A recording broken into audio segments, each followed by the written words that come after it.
Hey guys, so here's part 2 of the 3.2 day 1 notes. We're going to continue to use the substitution method to solve systems of linear equations. Okay, let's look at example 3. We have y equals 3x plus 1 and y equals 6x minus 10. Now notice on both of these equations, the variable y is solved for. So what we're going to do here is actually set them equal to each other.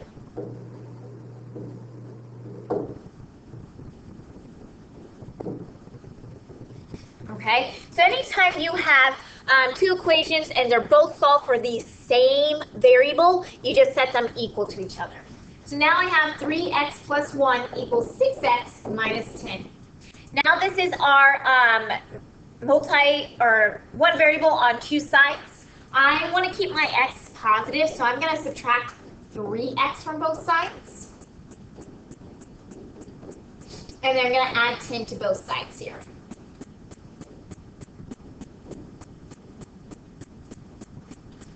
So now I have 3x equals 11. I divide both sides by 3. And x equals 11 thirds.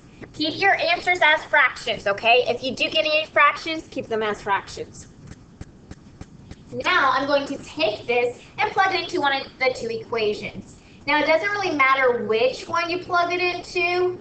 I would say do the easiest one, so I would say I'm going to plug it back into the 3x plus 1.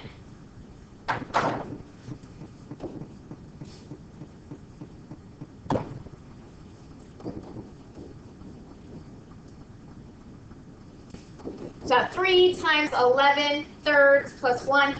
Now, if you do get fractions and you're like, well, I don't know how to do this, plug it into your calculator. So I'm going to go ahead and just plug this whole thing. So I have 3 parentheses. I do 11, the division sign, then 3. I'm going to go ahead and do plus 1. I get 12. So my y value is 12. Now don't forget, you need to write your final answer as an ordered pair. So our x value was 11 thirds. And then our y value is 12. So that's going to be our final answer there. 11 thirds, 12. So don't forget, if you do get any fractions, keep them as fractions, okay? Okay, let's do our last problem. We have 2x plus y equals 3 and 2x plus y equals 3.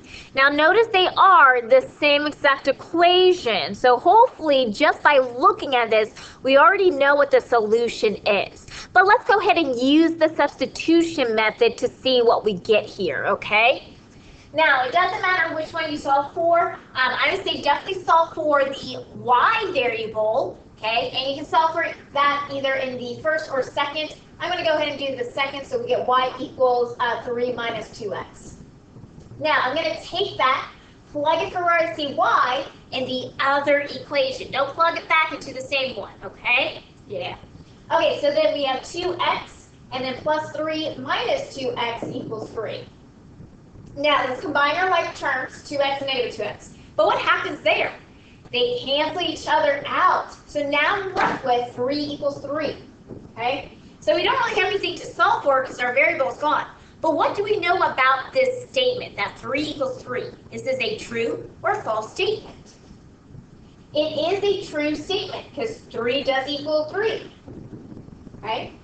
So when you are using the substitution method and you get a true statement, what's going to happen is that we are actually going to have infinitely many solutions.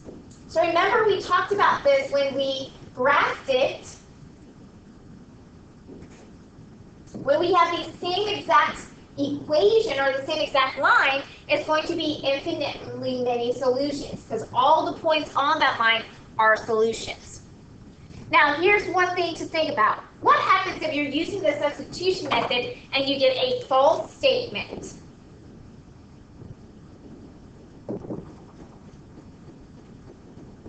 Well, you get a false statement, like if you get, I don't know, 5 equals negative 3 or 0 equals 2, something that does not make sense, that's when we get a no solution, okay? So you might see that in your homework tonight, so just remember, if you ever get a false statement, so a number and it equals a different number, then that's a no solution. So that may be what you want to look for. So a number equals a different number. Okay. Okay, make sure you guys work on your homework assignment, and if you have any questions, make sure you contact me. I'll see you guys later.